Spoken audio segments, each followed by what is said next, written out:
Medical terms can be a little confusing. That is a fact. You already know about diabetes, but perhaps have never heard about hyperglycemia. Simply put, when a diabetic has high blood sugar, it is known as hyperglycemia. In case you're asking if that's not what diabetes is in the first place, let's just say hyperglycemia is a symptom of diabetes. Welcome to Simplified Health Tips, your place for factual information about achieving and maintaining optimal health. I'm Andrew. Today Michael and I will be covering everything you need to know about hyperglycemia, including its causes, symptoms and treatment options. So, tap the like button, smash that subscribe button and let's go. First up, Michael, thanks for joining us again. Thanks for having me, Andrew. Okay. Tell us a little more about hyperglycemia. Hyperglycemia, also commonly known as high blood sugar, can get really bad if left unchecked.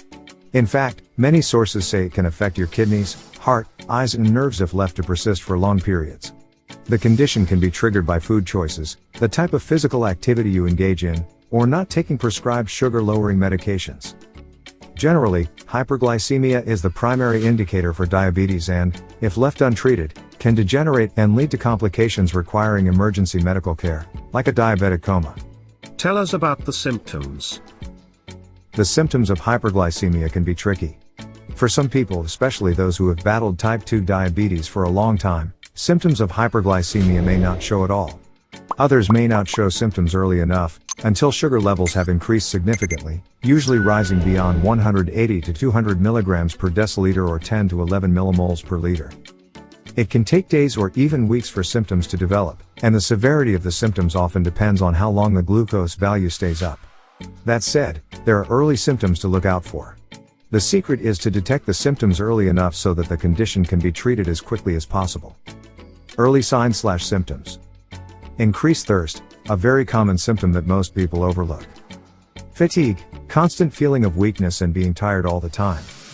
Frequent urination. Blurred vision. Frequent headaches. While the above symptoms often develop early enough, there are those that come up later on. This results from the buildup of toxic acids in your blood and urine, a condition known as ketoacidosis. Late symptoms of hyperglycemia include nausea and vomiting, shortness of breath or difficulty in breathing, fruity smelling breath, weakness of the body, confusion and or disorientation, dryness of the mouth, abdominal pain, and diabetic coma. It would be best to see a doctor when you observe such severe symptoms or notice that your blood sugar levels are persistently above 240 milligrams per deciliter. You should also see a doctor if a fever persists beyond 24 hours, if you feel sick and can't eat, or if your medications do not seem to be helping the situation. So, what causes hyperglycemia? Ever heard of insulin? I guess you have. But do you know why you need them?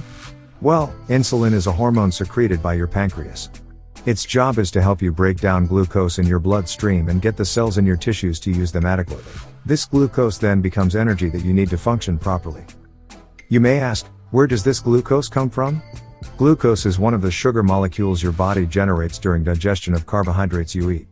So, once the glucose level in your blood rises, your pancreas is signaled to release insulin, which then unlocks your cells to absorb the glucose your tissues need for optimal performance. Your muscles and liver take up any extra glucose in the form of glycogen. This process regulates, at every given time, the amount of glucose in your blood, ensuring that it does not rise beyond normal levels. But when diabetes occurs, one of two things happen. Type 1 diabetes, the effect of insulin on your body is diminished because your pancreas can no longer produce sufficient insulin. Type 2 diabetes, your body begins to resist insulin and its effects, and can no longer maintain a normal glucose level. When this occurs, glucose builds up in your bloodstream, leading to hyperglycemia. This is why you hear diabetics taking insulin pumps or other medications to lower glucose levels in the blood. Where this is not done, hyperglycemia is almost inevitable. What are some of the risk factors for hyperglycemia? There are many factors that can trigger hyperglycemia in diabetics. Some of them include being inactive. A sedentary lifestyle can make it extremely difficult to burn up excess sugar in the blood. Using expired insulin or not using it the right way. Not using sufficient insulin or any oral diabetes medication. Using certain medications like steroids. Ignoring your diabetes eating plan. Family or workplace related stress. Hormones released to help fight stress can cause a spike in sugar levels.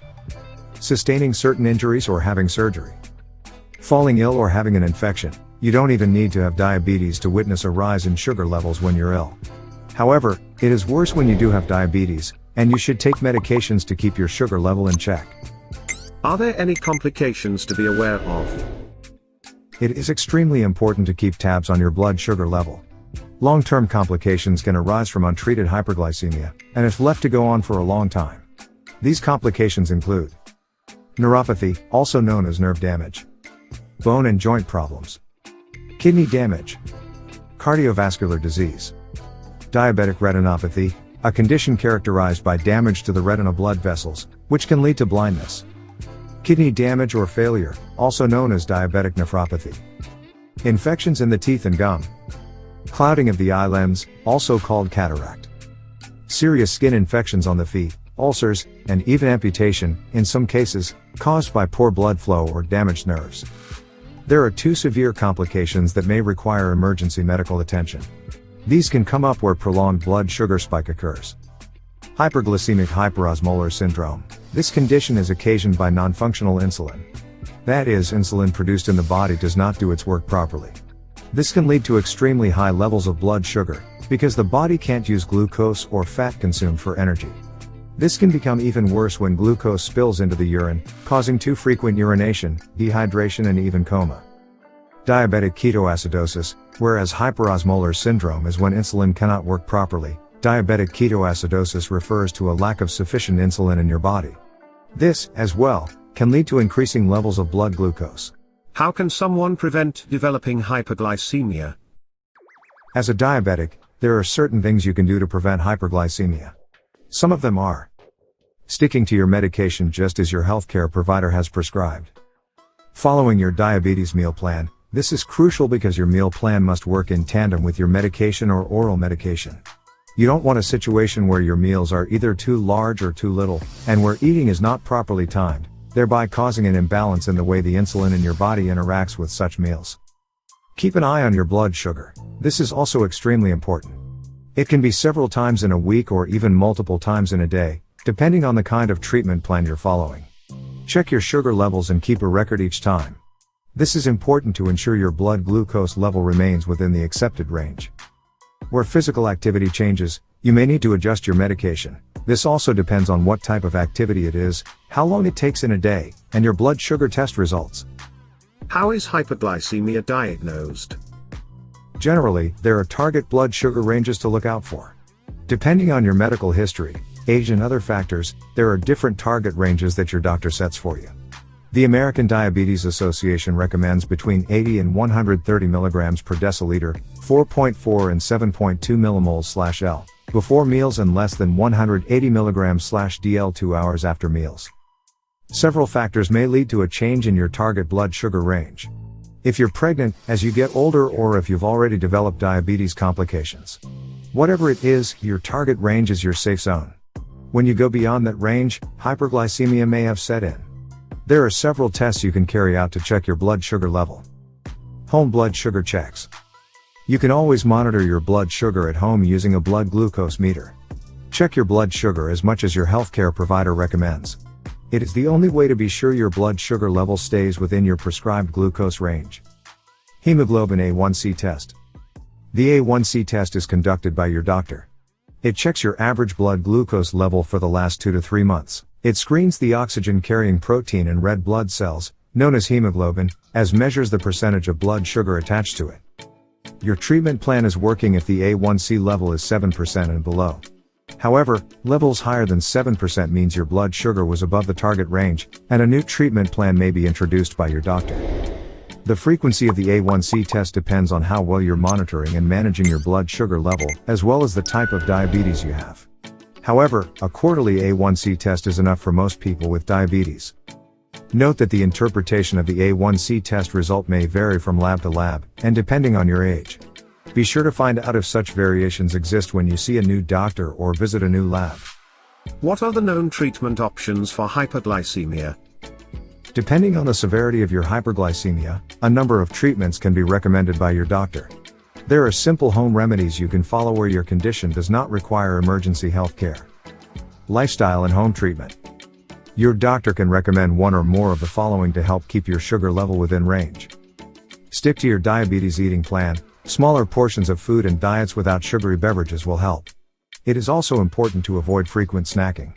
When in doubt, seek advice from your doctor or dietitian. Engage in physical activities. Be sure that you do not have ketones in your urine, as they can cause a serious spike in your blood sugar levels. That said, exercising regularly is a good way to keep your blood sugar in range. Check your blood sugar frequently. Check your blood sugar as often as your doctor has instructed, and even more frequently if you fall ill. Take your medications. Stick to your medications and take them as directed by your doctor. Adjustments may become inevitable if your hyperglycemia occurs too frequently. Adjust your insulin doses when necessary. Insulin supplements can provide good temporary succor for raised blood sugar levels. You can also adjust your insulin plan if your doctor confirms that you need more or less insulin. Everything must work in tandem with your eating plan and medications. Are there any alternative treatment options? Two severe conditions of hyperglycemia are diabetic ketoacidosis and hyperglycemic hyperosmolar syndrome. If you notice symptoms of any of these conditions, you will require urgent medical attention. You may even be admitted. Treatments for severe hyperglycemia include electrolyte replacement. Where insulin is absent or insufficient in your body, you can experience a decrease in the level of some electrolytes in your blood. Electrolytes are needed in your blood. They are minerals that ensure your tissue function properly. This replacement is done intravenously to help the heart, nerve cells and muscles function properly. Fluid replacement. Fluids may be administered orally or through your veins. This is a rehydration therapy.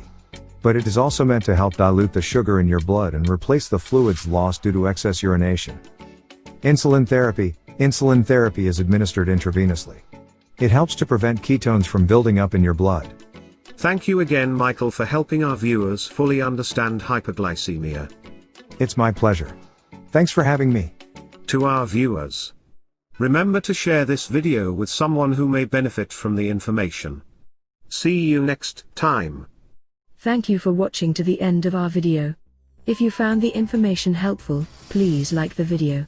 Also, don't forget to join the family by subscribing to our channel. See you next time.